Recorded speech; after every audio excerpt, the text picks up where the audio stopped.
सिंध सरकार साल 2025 ऐं 26 जी जेको आहे 34 खरब 51 अरब रुपयनि जी जेको आहे उहा बजट पेश कई वई आहे। उन हवाले सां लाड़काणे शहरवासियुनि सां ॻाल्हि ॿोल कंदासीं त उन्हनि जो इन बजट जे हवाले सां छा चवणु आहे। सरकार जेको आहे ही ताज़ो माली साल 2025 ऐं 26 जी जेका बजट पेश कई वई आहे उन में 10 अरब रुपयनि जी जेको आहे लाड़काणे में नई अस्पताल जुड़ाइण लाइ जेको आहे उहे रखिया विया आहिनि। उनखे कीअं ॾिसो पिया?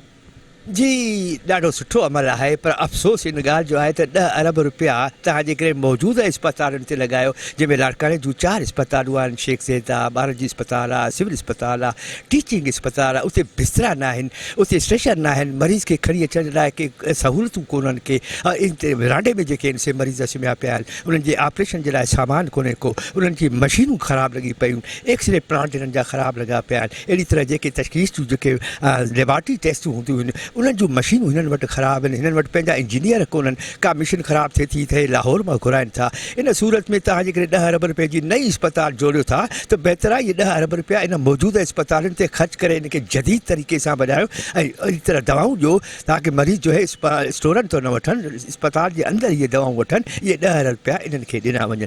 इन खां अलावा लाड़काणे खे रुॻो इस्पताल छो ॾिनी वई आहे, ॿिया प्रोजेक्ट छो न ॾिना विया आहिनि? लाड़काणो डिविज़नल शहर आहे, कोई अहिड़ो प्ले लैंड न आहे हिते लाड़काणे में जिते लाड़काणे जा 8-10 लख माण्हू वञी पंहिंजे ॿारनि खे वठी उते उन्हनि जो एंटरटेनमेंट कराइनि। हालांकि हैदराबाद ॾिसो, कराची ॾिसो, लाहौर ॾिसो, फैसलाबाद में हर जाइ ते आहे। त डिविज़नल हेडक्वार्टर आहे, बिलावल भुट्टे जो हल्को आहे, बेनज़ीर जो शहर आहे। इहे 10 अरब रुपया तव्हां शहर ते लॻायो, शहर खे ख़ूबसूरत कयो, इस्पतालुनि ते लॻायो, इस्पतालुनि खे ख़ूबसूरत कयो। नई इस्पताल मां छा फ़ाइदो मिलंदो? तव्हां 10 अरब रुपयनि जी जेका बजट जेका रखी वई आहे उन खां इस्पतालुनि खां अलावा या जेके तव्हां ॻाल्हि करे वियो त शहर में जेको आहे पब्लिक पॉइंट हुजणु घुरिजे ऐं उन खां गॾो गॾु जेको आहे लाड़काणे शहर में ॿी कहिड़ो प्रोजेक्ट आहे जेको लाड़काणे वासियुनि खे लाभ ॾेई? जी, सभ खां वॾो प्रोजेक्ट त ड्रेनेज जो आहे। तव्हां ॾिठो 2 ॾींहं अवल तव्हां पंहिंजे चैनल ते इहा शइ हलाई त SP चौक जिते बेनज़ीर जो मुजस्मो लॻो आहे उहो जे हेठों सॼो पाणी हुयो, ड्रेनेज खे सिस्टम कयो। इन खां अवल बि ड्रेनेज ते करोड़ रुपया ख़र्च कया आहिनि, या उन्हनि जो एहतिसाब त कयो न घटि में घटि। तव्हां फंड्स ॾियो था त उहो काॾे था वञनि? एॾी बजट में नौजवाननि लाइ कहिड़ा मौक़ा हुजणु घुरिजनि? जी, नौजवान खे हिते त को ग्राउंड ई कोन्हे। लाड़काणे जा जेके क्रिकेट जा शौक़ीन आहिनि हो ॾिसो था स्टेडियम में वञनि था। हालांकि स्टेडियम क्रिकेट ग्राउंड न हूंदो आहे, स्टेडियम पब्लिक पार्क हूंदो आहे, उते घुमण जे लाइ हूंदा आहिनि, उते मेला मराखड़ा हूंदा आहिनि। लेकिन हिते छो त ग्राउंड न आहिनि, इन जेके लाड़काणे जा जेके बि ॿार आहिनि सभु स्टेडियम में घिटियुनि में जाॾे काॾे फिरनि था पिया। हीअ लाड़काणे में 10 अरब रुपयनि में अहिड़ी का फैक्ट्री लॻी सघे थी जेको लाड़काणे शहर तोड़े फसकिरदाई जा जेके नौजवान आहिनि रोज़गार वठी सघनि? जी, भुट्टे जे दौर में तव्हां ॾिठो हिते फैक्ट्री ही, तव्हांजे वगर रोड ते फैक्ट्री ही, नैंद्रे रोड ते फैक्ट्री ही, उन खां पोइ जेको आहे तव्हांजो शुगर मिल जेको आहे सरकारी फैक्ट्री, लेकिन उन्हनि खे बंदि करे शुगर मिल खे प्राइवेट कयो वियो। हे 2 मिलियूं बंदि थी वियूं अॼु ॾींहं ताईं। यानी ज़ुल्फ़कार अली भुट्टे जे वञण खां पोइ, बेनज़ीर जे वञण खां पोइ का अहिड़ी फैक्ट्री लाड़काणे डिवीज़न में न लॻी आहे जिते 200-300 मज़दूर वञी कमु कनि या मुलाज़मत कनि। इन बजट खे कीअं ॾिसो था? हे बजट आवाम दुश्मन आहे, छो जो हिन में आवाम खे को बि रिलीफ न आहे। तव्हां ॾिठो त हिते जेके नंढड़ा मुलाज़िम आहिनि उन्हनि खे जेका 10% पघार वधाई वई आहे, जिते हुक्मराननि पंहिंजो 400% जेको आहे सो उहा पघार वधाई, त ज़ुल्म आहे। हे त आवाम दुश्मन आहे। बिस्मिल्लाहिर्रहमानिर्रहीम। ॾिसो जेका आहे बजट आई आहे इहा आवाम दुश्मन त आहे, पर अगरि तव्हां एग्रीकल्चर ज़रात खे वठंदो त हिन दफ़े इहा ज़रात दुश्मन बि इहा बजट अनाउंस कई वई आहे। तव्हां ॾिसंदो त हेॾी महिल जेके असांजा फॉरेन रिज़र्व्स आहिनि उहे अॻ में ई तमामु घटि आहिनि, पर फॉरेन रिज़र्व खे जेका कवरअप ॾींदी आहे उहा एग्रीकल्चर ॾींदी आहे। जॾहिं इहे फसल तयारु थींदा आहिनि, तव्हांजा मेजर क्रॉप जेके आहिनि, वीट थी वई, कणिक थी वई, कपां थी वई ऐं ॿियूं शयूं थी वियूं, इहे एक्सपोर्ट थींदियूं आहिनि, त तॾहिं उहो नाणो ईंदो आहे जेको असांखे डॉलर्स में मुल्क में ईंदो आहे ऐं असांजे मुल्क जी इकोनॉमी खे कवरअप ॾींदो आहे। 4 अरब डॉलर जो चांवर एक्सपोर्ट थींदो आहे हर साल, जेको हिन दफ़े 130,000 टन घटि थियो आहे। ऐं उन खां पोइ वीट जेका आहे उहा एक्सपोर्ट कई वेंदी आहे, 2 खां 3 अरब डॉलर जी उहा वीट एक्सपोर्ट थींदी आहे, जेको बि पैसो असांजे मुल्क में ईंदो आहे। पर तव्हां हिन दफ़े वज़ीर ख़ज़ाना फेडरल गवर्नमेंट जा, सिंध गवर्नमेंट सॼे पाकिस्तान जेका बजट अनाउंस कई आहे उन में फैक्ट एंड फिगर इहे आहिनि उन्हनि जे बकौल, हुकूमत जे बकौल, त जेका ग्रोथ एग्रीकल्चर जी ज़रात जी 6.5 हुई उहा 1 साल जे अंदरि, इहो वॾो हिकिड़ो अलमियो आहे, इहे कॾहिं बि न थियो आहे, 1 साल जे अंदरि उहा 0.5% ते अची वई आहे। त तव्हां सोचे था सघो त इन जा असरात कहिड़ा पवंदा। ज़रात उहो शोबो आहे जेको सिर्फ़ु ज़रात हारी आबादगार या ॿियो न आहे जेको डायरेक्ट इकोनॉमी खे धकु थो हणे। इन सां तव्हांजा सभु शयूं बदिलनि, तव्हांजे ॿिया जेके बि शोभा आहिनि। हेॾी महिल तव्हां मार्केटूं ॾिसो, दुकानदार हुजे, कपिड़े वारो हुजे, खाद खुराक वारो, जेके बि शयूं आहिनि ज़रूरी रोज़मर्रा जी ज़रूरियात जूं, उहे सभु ख़ाली वेठा आहिनि। छो जो करे इहो ई पैसो सॼो रोलेशन थींदो आहे। जॾहिं आबादकारनि हारनि वटि उहो मार्केट में पैसो ईंदो आहे, ख़रीदे कुवत ख़रीद हूंदी आहे, तॾहिं इहो पैसो फिरंदो आहे। पर असांजे अलाए केरु पॉलिसी मेकर आहिनि जेको एग्रीकल्चर खे पोइते था कनि। हिन दफ़े इहो रिज़ल्ट निकिरंदो, मां तव्हांखे हाणे ई ॿुधायां थो। कणिक में असां जेको ख़ुदि कफ़ील हुयासीं, इहो हिन दफ़े ॾाढी खोट पैदा थींदी। एक्सपोर्ट ते पाबंदी जे बावजूद बि जेके वॾा वॾा बिज़नेसमैन आहिनि उन्हनि एक्सपोर्ट कई आहे, ऐं कणिक गवर्नमेंट वटि आहे कोन। 3 खां 4 अरब डॉलर जी हिन दफ़े वीट हिननि खे इम्पोर्ट करणी पवंदी। उन खां अलावा दालियूं असां ऑलरेडी इम्पोर्ट था कयूं, कपां ऑलरेडी इम्पोर्ट था कयूं। असांजा हेॾी महिल फॉरेन रिज़र्व जेके आहिनि 1500 अरब डॉलर आहिनि। अगरि असां 1500-1600 अरब डॉलर जी अॻ में एग्रीकल्चर कमोडिटीज़ घुराइणियूं पवंदियूं त पोइ तव्हां सोचे था सघो त असांजे मुल्क जी इकोनॉमी किथे वञी पहुचंदी। सो हिननि खे सोचणु खपे।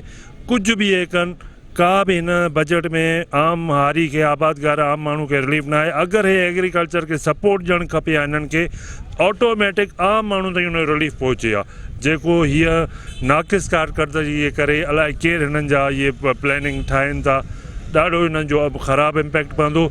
जेको तव्हां अॻिले साल ॾिसंदो त एग्रीकल्चर बिल्कुलु ई ज़ीरो ते अची वेंदी, जेको सॼे मुल्क ते असरअंदाज़ थींदो। दादा, मुंहिंजो नालो शाही ख़ान आहे ऐं मां प्रेसिडेंट आहियां पैरामेडिक्स लाड़काना। जीअं त ही जेकी बजट पेश कई आहे, हिन बजट में असांजे गवर्नमेंट मुलाज़िम जे लाइ को बि फ़ाइदो न रखियो वियो आहे। हिन बजट जे आसिरे ते असां तव्हांखे ॿुधाईंदा हलूं त असांजा जेके पुराणा जेके असांजा वर्क्स हुया, असांजूं जेके हिननि सां मीटिंगूं थियलियूं हुयूं, उन में असांजो सर्विस स्ट्रक्चर जो इशू हुयो, असांजे हेल्थ प्रोफेशनल अलाउंस जो हुयो। असां मुलाज़िमनि जी हेल्थ डिपार्टमेंट जा जेके असांजा पैरामेडिक्स जा साथी आहिनि, इन बजट खे पिया वाजायूं त इंशाअल्लाह ताला जेका बजट पेश थींदी, जेकी सिंध गवर्नमेंट असां सां वाइदा कया आहिनि, उन में असांजो हेल्थ प्रोफेशनल अलाउंस जेको आहे असांखे 50% ॾिनो वेंदो ऐं उन सां गॾु असांजो जेको सर्विस स्ट्रक्चर जेको असांजो रहियल आहे, उहो इन बजट में रखियो वियो हूंदो। त घटि में घटि असां हेल्थ डिपार्टमेंट जा मुलाज़िम हिन वक़्तु तमामु मायूसी जो शिकार आहियूं ऐं असां सिंध गवर्नमेंट खां हिन वक़्तु बि मुतालबो था कयूं त बजट पेश त थी आहे, पर अञा इन में जेको आहे सो एडजस्ट शयूं कयूं वेंदियूं आहिनि। उन लाइ असांजी सिंध गवर्नमेंट खां इहा गुज़ारिश आहे त असांजे हेल्थ मुलाज़िमनि पैरामेडिक्स जे साथियुनि ते जेको आहे सो रहम करे, जेकी सिंध गवर्नमेंट वाइदा कया हुया, महिरबानी करे उन ते अमल करे हिन बजट में इहे शयूं रखियूं वञनि, ताकी जेकी मायूसी हिन वक़्तु पूरी सिंध में असांजे हेल्थ में पैरामेडिक खे आहे, उनखे ख़तमु कयो वञे।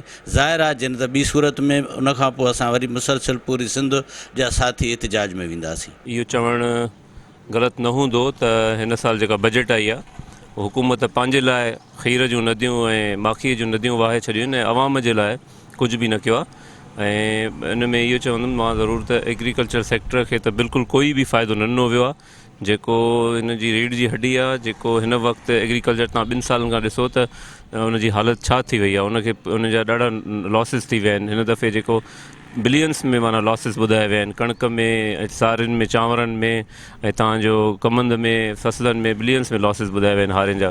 ऐं उन्हनि खे त हिन साल इस्तिस्ना ॾिनी वञे आहे, जॾहिं त उन्हनि जे मथां टैक्सिस लागू कयूं वयूं आहिनि, जेके तमामु घणो हिकिड़ो ग़लति अमल आहे। ऐं इन जो पंहिंजो जेको हूंदी आहे असांजी बजट जो मक़सदु छा हूंदो आहे, इहो असांखे सम्झणु खपे। बजट जो मक़सदु इहो हूंदो आहे तव्हांजो आमदनी केतिरी, किथां आमदनी जा ज़रिया कहिड़ा आहिनि ऐं तव्हांखे ख़र्चु केतिरो करिणो आहे, उनखे सम्झण जे लाइ असांखे माना इहो सॼो सिस्टम बजट जो ठाहियो वियो आहे। उन में त इहो असां ॾिसूं था त ख़र्चु जेको आहे उहो हिकिड़ो जेको असांजो अवाम आहे, जेको हारी तबिको आहे, जेको एग्रीकल्चर सेक्टर आहे, जेको मेन 75% तव्हांजी जेका इनकम जो ज़रियो आहे, जेको GDP में बि तव्हांजो हिकिड़ो तव्हांखे फ़ाइदो थो ॾिए, उनखे तव्हां काई बि सब्सिडी नथा ॾियो, उनखे कुझु बि कोई फ़ाइदो न ॾिनो आहे। उनजे लाइ काई बि तव्हां प्रमोशन्स न रखिया आहिनि, कंहिं बि क़िस्म जो। हिकिड़े आम माण्हूअ खे तव्हां जॾहिं कुझु ॾियो नथा त उनखां तव्हां वठो कीअं था। ऐं जेको हिकिड़ो मख़सूस तबिको आहे उनखे फ़ाइदो ॾिनो वियो आहे जेको ऑलरेडी उन हिकिड़ो लेवरेजिस खे इंजॉय थो करे शयुनि खे, उन जे लाइ उहे फ़ाइदा रखिया विया आहिनि। ऐं बाक़ी कंहिं बि हवाले खां हिन बजट में एग्रीकल्चर सेक्टर खे को बि फ़ाइदो न आहे, कोई बि प्राइसिस घटि न थियूं आहिनि।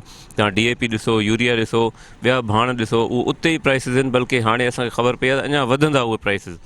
सोलर ॾिसो, हिकिड़ी आख़िरी असांजे लाइ बची हुई ज़रियो, जेको आम माण्हूअ जे लाइ ख़ुशीअ जो ज़रियो बचियो सोलर, उन जे मथां बि 18% टैक्स हणी छॾियऊं।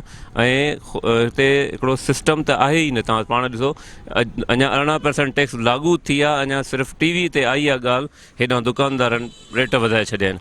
माना हिकु त निज़ाम टैक्स जो सही न, बजट जो मथां वरी इन जो जेको चेक एंड बैलेंस आहे उहो बि कोई न आहे इन जे मार्केट जे मथां। सिंध सरकार पारां जेको आहे गुज़िरियल साल 2025 ऐं 26 जी जेका बजट पेश कई आहे, इनखे कीअं ॾिसो पिया ऐं ज़राअत खे कहिड़ी हथी मिलंदी, कहिड़ा फ़ाइदा मिलंदा हारियुनि खे या तोड़े आबादगारनि खे?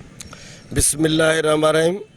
जीअं त इहा जेकी बजट जेकी आहे, जेकी इहा ताज़ी जेको आहे सो रखी वई आहे, इन बजट में को बि लाभ जेको आहे सो कंहिं हारीअ खे या कंहिं आम माण्हू खे फ़ाइदो न आहे। छो जो त इहे बजट जेको आहे सो ॾिसो त हिन वक़्तु जेके बि जेको ज़राअत जो जेको मसइलो आहे, त जंहिंमें कणिक हुजे, सारियूं हुजनि, उहे सारियुनि जो तव्हां रेट ॾिठो त उहे तक़रीबन जेके हारी जेके आहिनि उहे वॾेरनि जा कर्ज़ी थी चुका आहिनि ऐं उहे जेको आहे सो फाका कशी जी ज़िंदगी गुज़ारे रहिया आहिनि। ऐं इन करे असीं हुकूमत खे इहा गुज़ारिश कंदासीं त हीअ बजट त तव्हां जेको आहे सो जेके माण्हू टैक्स पेयर आहिनि, जेको टैक्स तव्हां जेको आहे सो आम माण्हू खां बि जेको वरितो थो वञे, हर शइ ते टैक्स आहे, उहो टैक्स जो जेको आहे सो फ़ाइदो त कंहिं अवाम खे, कंहिं ग़रीब खे, कंहिं हारीअ खे, कंहिं आम माण्हू खे त नथो पए।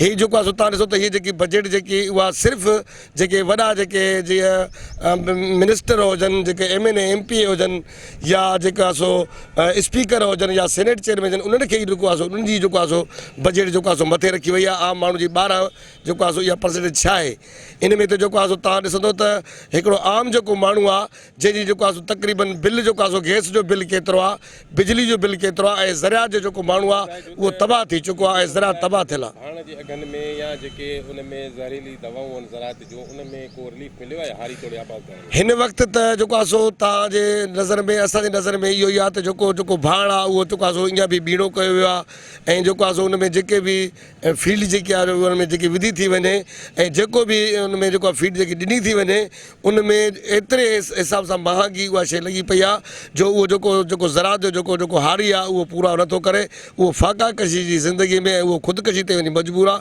तव्हां सर्वे कंदो त तक़रीबन 30-40 जेको आहे सो हारी जेके आहिनि, जेके माण्हू इन ज़राअत जे हवाले सां ई जेके फाका कशी जी ज़िंदगी जेको आहे सो गुज़ारे रहिया हुया ऐं उन्हनि नेठि ख़ुदकशियूं कयूं ऐं जेके वॾेरनि ताईं जेको आहे सो उन्हनि जी जेको आहे सो जेके असर सुख जे हवाले सां जेके उन्हनि ते जेके बीड़ा जेके आहे सो उन्हनि ते कर्ज़ जेको रखिया विया। जेका जारी कयल बजट आहे इनखे तव्हां क़बूल कयो था या अञा इन में का जेको आहे का करेक्शन थियणु घुरिजे? पहिरियों त इहा बजट जेकी आहे सो इहा अमीरनि जे लाइ जेकी रखी वई, उहा त कॾहिं बि इहा जेको आहे सो असांखे क़ाबिल क़बूल न आहे ऐं क़ाबिल क़बूल हूंदी त उहे अमीरनि खे हूंदी, ग़रीब खे कंहिंखे बि क़ाबिल क़बूल न हूंदी। ऐं इहा बजट तव्हां पाण सम्झी सघो था त वरी का या को उन में को अहिड़ो को लाभ हासिलु असांखे थींदो ई न।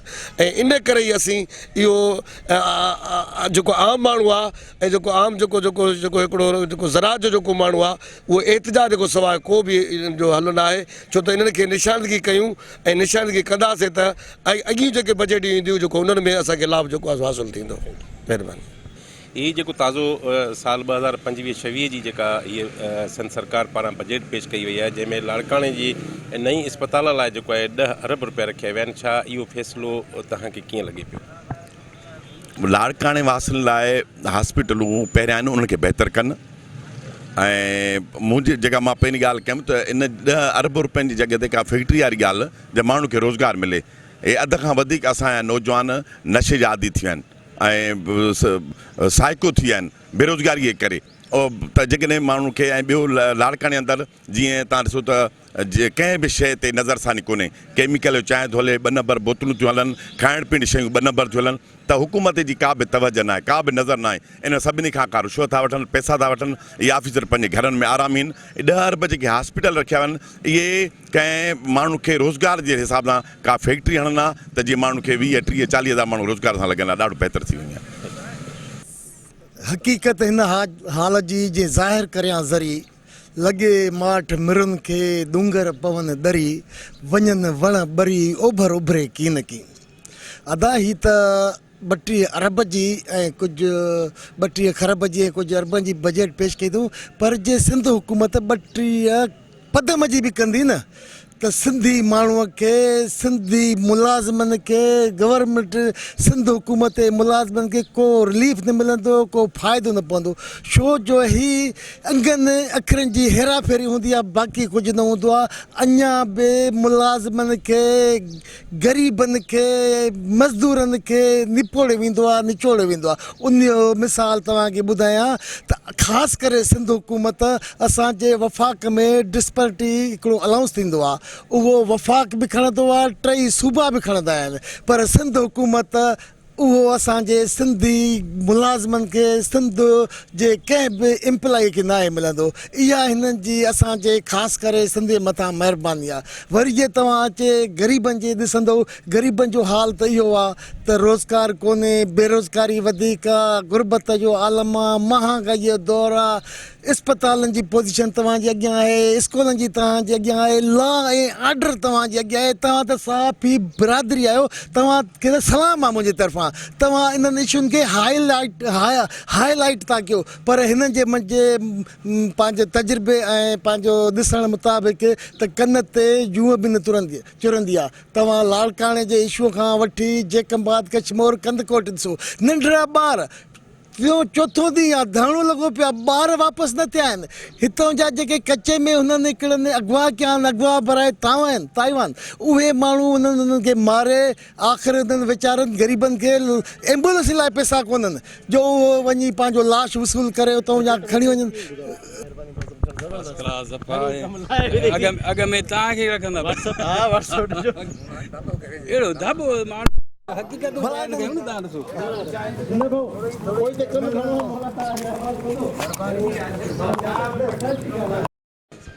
महिरबानी तव्हांजी असां खां मौक़िफ़ वठणु आयो। असां हिन बजट मां जेके सरकारी मुलाज़िम आहियूं कतई मुतमइन न आहियूं। हीअ हिन बजट में जेको रिलीफ ॾिनो वियो आहे उहो तमामु वॾनि माण्हुनि खे ॾिनो वियो आहे ऐं असां गवर्नमेंट जे मुलाज़िमनि जे लाइ कंहिं बि क़िस्म जो को बि बेनिफिट कोन्हे को। जेतिरी सतह ते पघार वधाई अथऊं उनखां वधीक टैक्स लेवीअ जे नाले ते जेको आहे सो असां ते मुसलत कई अथऊं ऐं असां ख़ासि करे असांजे हेल्थ डिपार्टमेंट जे मुलाज़िमनि जूं उअं ई पघारूं तमामु जेके आहिनि से घटि आहिनि ऐं तव्हां ॾिसो त हिकिड़ो पेंशन रिटायर थियल मुलाज़िम उनखे 8%, छा उनजा अख़राजात उहे न हूंदा जेके उनजा सर्विस जे दौरान हुया।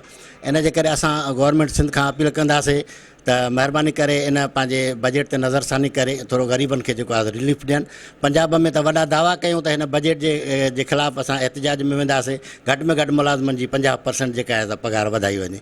जॾहिं त पीपल्स पार्टी जी हुकूमत आवाम दोस्त हुकूमत सॾी वेंदी आहे, उन जो हाल बि इहे ॾिठा तव्हां त उन्हनि टोटली जेका आहिनि से पंहिंजो सिंध जी गवर्नमेंट जे तरफ़ खां 12% जेका पघार वधाई। दावा त पीपल्स पार्टी तमामु घणी पई करे, पर असांखे वरी बि पीपल्स पार्टीअ मां इहे उमेदूं आहिनि त इनशा ताला उहा जेका ग़रीब आवाम जो ख़्यालु रखंदी ऐं उन्हनि खे मायूस थियणु न ॾींदी। नाज़रीन, अवी लाड़काणे शहर वासियुनि जूं ॻाल्हियूं ॿुधियूं। सिंध सरकार पारां जेको आहे साल 2025 ऐं 26 जी जेको आहे पेश कयल बजट खे जेको आहे मुकमल तौर ते जेको आहे लाड़काणे वासियुनि रद्द कंदे चयो आहे त सिंध सरकार पारां जेको आहे उहा मनपसंदि जेको आहे उहा बजट पेश कई वई आहे ऐं नंढनि मुलाज़िमनि खे जेको आहे उहो खसारे तरफ़ धिकियो पियो वञे ऐं ॿिए तरफ़ जेको आहे हारी तोड़े आबादगारनि जो बि चवणो हो त हिन साल जेका साल 2025-26 जी जेका बजट पेश कई वई आहे उन में हारी तोड़े आबादगारनि खे को बि रिलीफ न ॾिनो वियो आहे, जंहिं करे हारी तोड़े आबादगार जेको आहे हिन वक़्तु सख़्तु परेशानी में मुब्तला आहिनि। ऐं ॿिए तरफ़ मां तव्हांखे ॿुधाईंदो हलां त सिंध सरकार पारां लाड़काणे में जेको आहे 10 अरब रुपयनि जी जेको आहे नई इस्पताल जोड़ाइण जी जेका उहा बजट बि रखी वई आहे, पर पर उन हवाले सां बि लाड़काणे वासियुनि जो चवणो त जेके मौजूदा इस्पतालूं आहिनि उन्हनि खे जेको आहे बहितर जेको आहे उहो उन में सहूलियतूं फराहम कयूं वञनि ऐं जेके 10 अरब रखिया विया आहिनि उन्हनि सां का लाड़काणे शहर में जेको आहे रोज़गार लाइ का फैक्ट्री लॻाई वञे त जीअं लाड़काणे शहर ऐं भरपासे जा जेके नौजवान आहिनि उहो उतां रोज़गार हासिलु करे ऐं पंहिंजे घर जो चुल्हो ॿारे सघनि। कैमरामैन नवीद सुमरो सां गॾु नादर बड़ो, टाइम न्यूज़, लाड़काणो।